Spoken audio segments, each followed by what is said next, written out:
Oy, ka-coffee! Ako, may nasampulan naman po mga kawani at opisyal ng gobyerno, abay tinanggal po yan. Sinibak po sa kanilang pwesto matapos ba naman kasi mag-party dyan mismo sa kanilang tanggapan. Uy, government official, anong ginagawa ninyo dyan? Anyway, sa hindi pa nakakapanood dito sa Philippine Port Authority, dyan po sa Bohol, yung kanilang activities dyan, birthday naman kasi. Kung Christmas party, maiintindihan mo pa ito eh. Pero ito, birthday ka-coffee ng kanilang boss. Yan, panoorin muna natin itong video na to.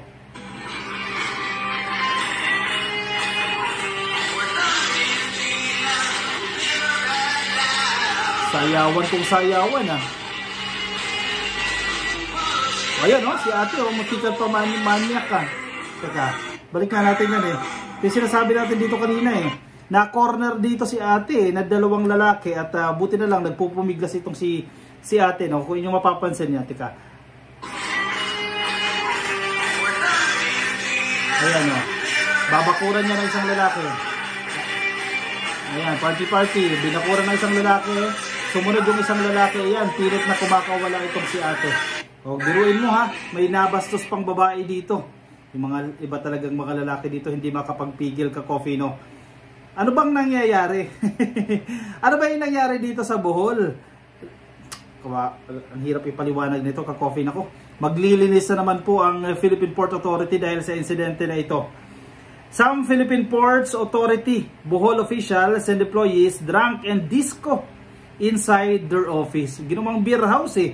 Ginawang club ang kanilang tanggapan, ang kanilang opisina.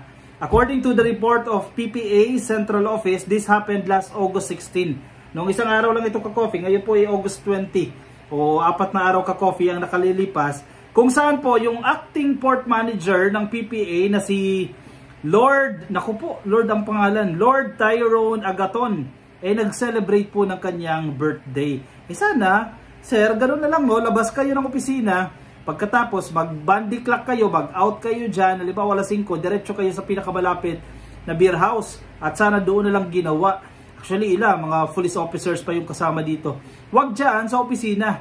The PPA conducted an investigation where 8 PPA Bohol officials were immediately apprehended after the incident. Abay, dapat lang, ka-coffee.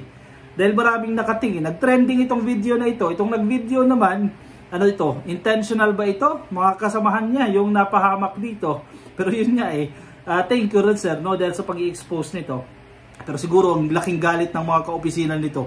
Laking galit nitong mga opisyales at ilan pa pong mga kawani na napasama dito sa pagkakasibak dahil sa pagpo-post ng video na ito. Ba't nag-picture pa, nag-video pa, shinare nyo pa. Ano ito? Intentional o hindi sinasadya? Ako, ang laking galit nito. Among those who were released are, ito, natanggal ka-coffee sa kanilang pwesto. Si Acting Port Manager Lord Tyrone Agaton, former Principal Engineer of PMO Western Leyte / Biliran, before Acting Port Manager in Bohol on June 1 this year. Bago-bago lang din pala ka-coffee sa kanyang position dito.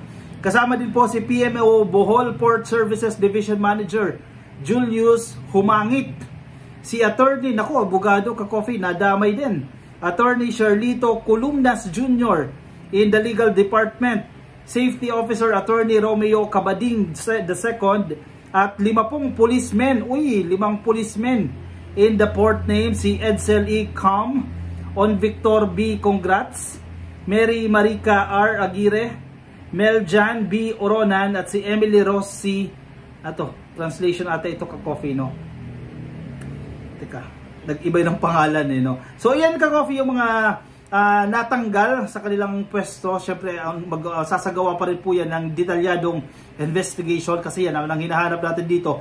Magkaroon ng due process dito sa incident na ito, hindi basta-basta tanggal. So, temporary, sa tingin ko temporary na pagkakatanggal lamang po yan habang isasagawa pa po yung kanilang investigation dito, no? Siyempre, kinakailangan din naman marinig yung kanilang side dito. Bakit nila ginawa yan? Ano ba yan? Nagkamali ba? Simple pag-overlook lang ba ito sa mga polisiya ng Philippine Port Authority? Hindi ba ito sinasadya? Ang problema, walang lusot dito dahil may kuha rin na makikita umano sa closed circuit television, sa CCTV. May CCTV footage na nagsisirculate din online na nakakonekta sa Philippine Port Authority Head Office. Naku, wala kayong kawala dyan. I-connected pala sa Central Office yung kuha ng CCTV dyan. At ang ilang opisyalis ng empleyado ng PMO Bohol na nagkakantahan, nagsasayawan habang tumutugtog ang live band na kanilang kinuha nitong Miyerkules ng gabi. May live band pa. Magkano kayang binayad dyan sa live band na yan? Saan kaya chinarge yan? Baka sa cash advance yan ng PPA. Wag naman sana, no? Pero sana sa personal money yan ng boss. Wag, baka chinarge pa yan at yung pagkain chinarge pa. So dapat tingnan yan ng PPA, no?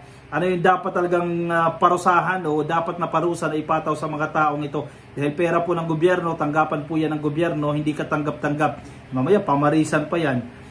Nakarating din umano sa opisina ni PPA General Manager J. Daniel Santiago. Nako, marami-raming dapat na walisin dito. Na ginamit din sa kasiyahan ng mga mesa at po ang ginamit sa mga pagpupulong at opisyal na transaksyon ng gobyerno. Abay, dati meeting ang ginagawa, ngayon inuman, Red Horse pa. Ang social, Red Horse ang iniinom nila, tinatagay nila doon sa picture na lumalabas yan. Paano yun, no? Ginagamit nyo sa opisina, sa mga meeting, doon din kayo nag-inuman. Kung nakapatong pa yung mga paa habang nag-iinuman, nawalan na bastos, naka-coffee yung opisina. Nagbistulang bar, umano ang multi-purpose hall sa gitna ng pagkanta ng live band ng hit song ni Bon Jovi. May yung pala yung peg nila na It's My Life. Ako gusto ko rin itong kanta na ito, It's My Life. Habang makikita ring dumalo ang top officials ng ilang port police officers. Walang puwang sa pamalaan ng mga opisyal na ginagawang inuman ng opisina kahit birthday o anumang okasyon.